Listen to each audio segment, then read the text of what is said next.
So far, we have discussed the reality that money is created out of debt, through loans. These loans are based on a bank's reserves, and reserves are derived from deposits. And through this fractional reserve system, any one deposit can create 9 times its original value, in turn debasing the existing money supply, raising prices in society.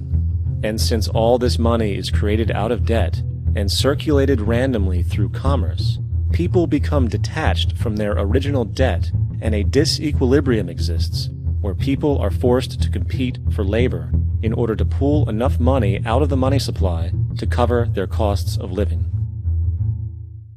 As dysfunctional and backwards as all of this might seem, there is still one thing we have omitted from this equation.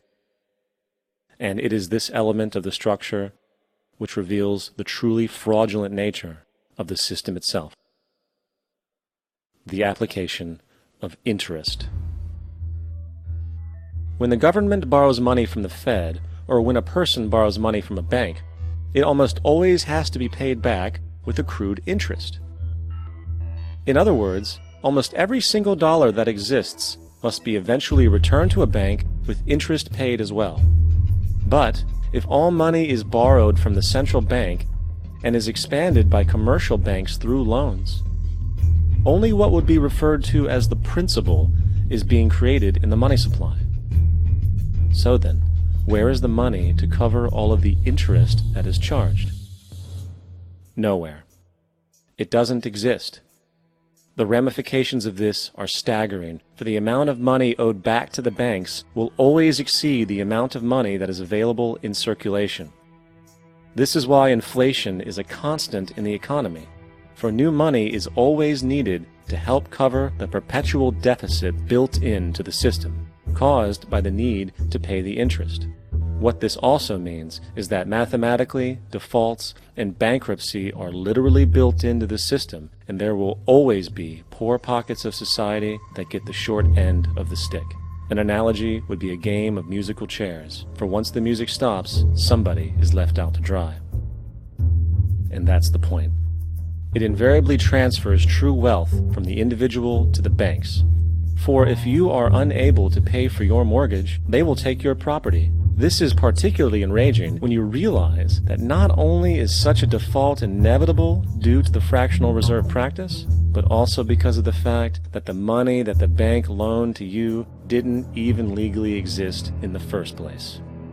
In 1969, there was a Minnesota court case involving a man named Jerome Daly, who was challenging the foreclosure of his home by the bank which provided the loan to purchase it.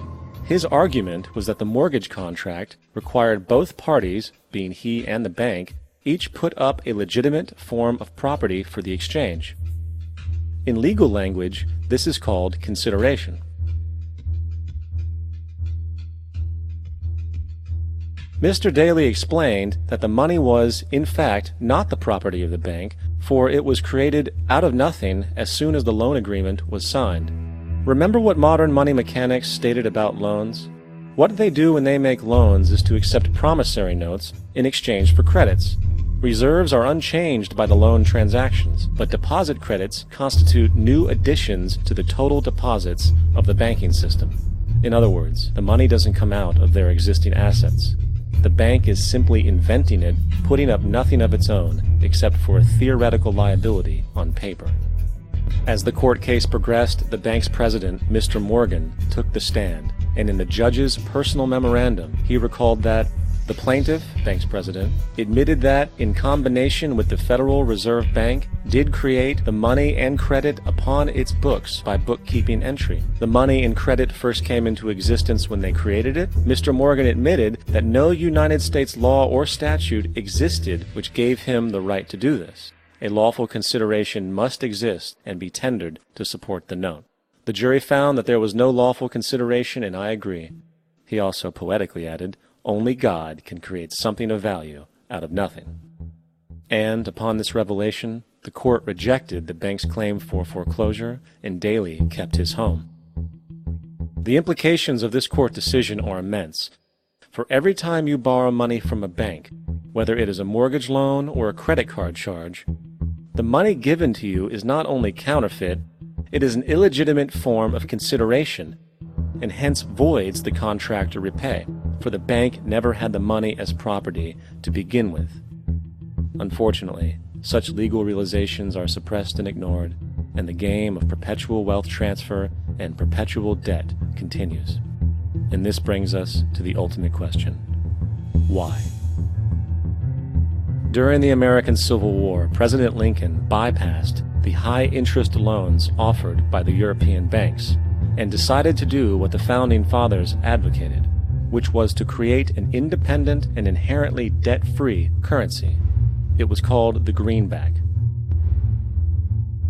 Shortly after this measure was taken, an internal document circulated between private British and American banking interests stated, "Slavery is but the owning of labor, and carries with it the care of laborers, while the European plan is that capital shall control labor by controlling wages. This can be done by controlling the money. It will not do to allow the greenback, as we cannot control that." The fractional reserve policy perpetrated by the Federal Reserve, which has spread in practice to the great majority of banks in the world, is, in fact, a system of modern slavery. Think about it. Money is created out of debt. And what do people do when they are in debt? They submit to employment to pay it off. But if money can only be created out of loans, how can society ever be debt-free? It can't. And that's the point.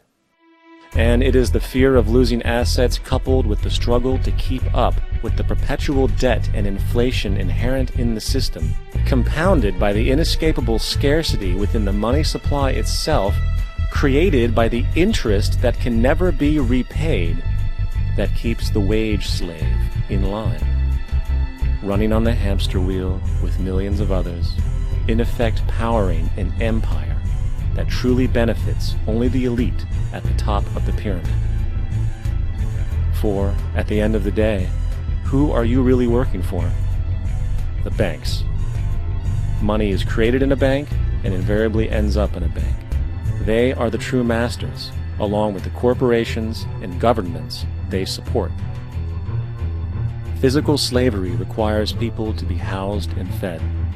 Economic slavery requires people to feed and house themselves. It is one of the most ingenious scams for social manipulation ever created, and at its core, it is an invisible war against the population. Debt is the weapon used to conquer and enslave societies, and interest is its prime ammunition. And as the majority walks around oblivious to this reality, the banks, in collusion with governments and corporations, continue to perfect and expand their tactics of economic warfare, spawning new bases, such as the World Bank and International Monetary